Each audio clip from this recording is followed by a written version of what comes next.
طائف سے حسن کا راز کروڑوں روپے لوٹانے کے بعد ملا۔ قارئین، آپ کے لیے قیمتی موتی چن کر لاتا ہوں اور چھپاتا نہیں۔ آپ بھی سخی بنیں اور ضرور لکھیں۔ ایک صاحب مجھے ملے کہ آپ لوگوں سے کچھ نہیں چھپاتے۔ میں آپ کے لیے ایک تحفہ لایا ہوں، اور تحفہ بھی ایسا جو یقیناً آپ کو خوش کرے گا۔ لیکن تحفہ دینے سے پہلے کہنے لگے، میں آپ کو ایک واقعہ ضرور سنانا چاہوں گا۔ وہ واقعہ آپ کو فائدہ دے گا۔ اوباش عیاش دوستوں نے اپنا بنا لیا۔ میرے والد نے بہت زیادہ جائیداد، مال و دولت، زمینیں، جاگیریں، اونٹ، گائے، بھینسیں، بکریاں، فیکٹریاں بہت زیادہ چھوڑیں۔ ماں باپ کا اکلوتا بیٹا تھا، ابھی جوان ہی تھا کہ والد فوت ہو گئے۔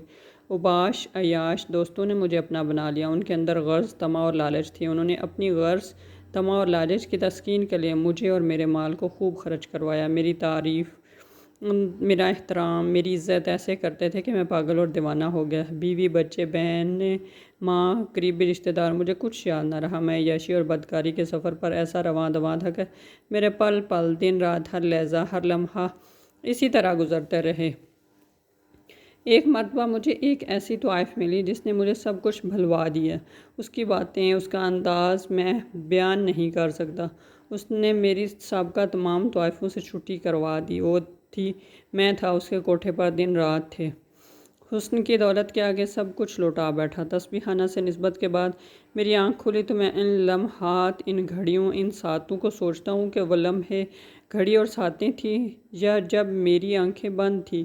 میں اپنے وجود میں نہیں تھا۔ میری سوچوں، سمجھوں، عقلوں، سب چیزوں پر پردہ اور طائف میرے اوپر غالب تھی۔ میں اپنی جائیداد بیچتا کیا، حتیٰ کہ اب یہاں تک ہو گیا جو بچی ہوئی جائیداد تھی اس کے سودے بھی وہی خاتون کرتی تھی۔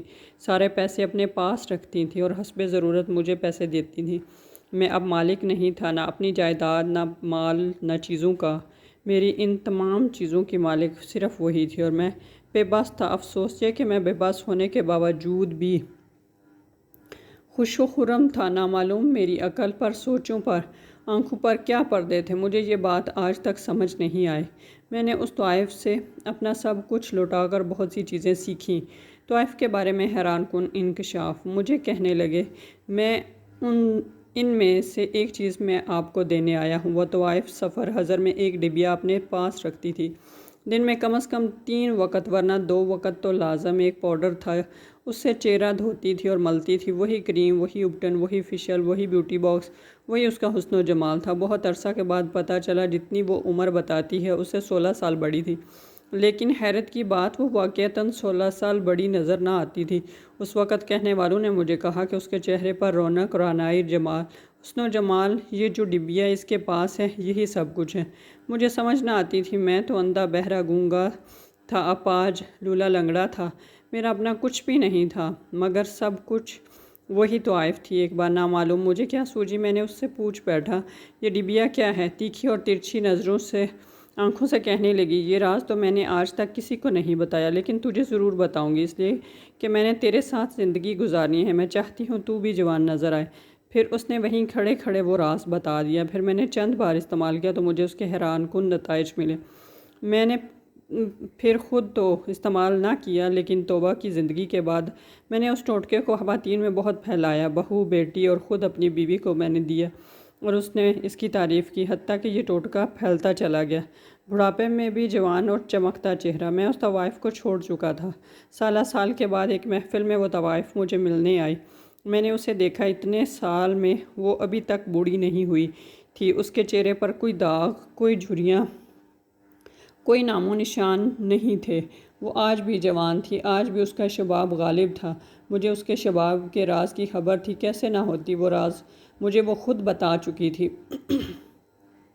حسن و شباب پانے کا راز حاضر ہے۔ قارئین، یہ راز میں آپ کو بتانا چاہتا ہوں، بہت کا بھلا ہوگا۔ اس نیت سے گھر کی محرم خواتین ضرور استعمال کریں۔ بعض اوقات چہرے کے حسن و جمال کی کمی مردوں کو کئی گناہوں کی طرف لے جاتی ہے۔ ہوا شافی، اچھا، کالے چنے کچے 100 خشک 100 گرام صاف کر لیں، پتھر کنکر نہ ہوں۔ ہلدی خشک 100 گرام، ان دونوں کو خود باریک باریک پیس لیں۔ اس دوران دایاں ہاتھ کی مٹھی باندھ رکھیں۔ یہ کیوں ہے اس راز کی خبر نہیں، لیکن تجربہ ہے، اگر ایسا نہ کریں فائدہ نہیں ہوتا۔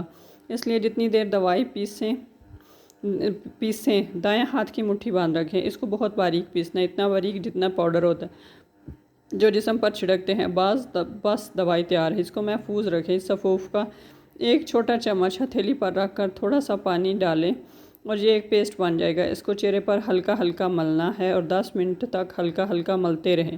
اس کے بعد پھر تر و تازہ پانی سے دھو لیں۔ اگر سردی کا موسم ہے تو نیم گرم پانی سے دھو لیں۔ بہت لاجواب، بہترین اور نہایت کامیاب ٹوٹکا ہے، ایسا زبردست جس نے بھی آزمایا اس نے مفید پایا۔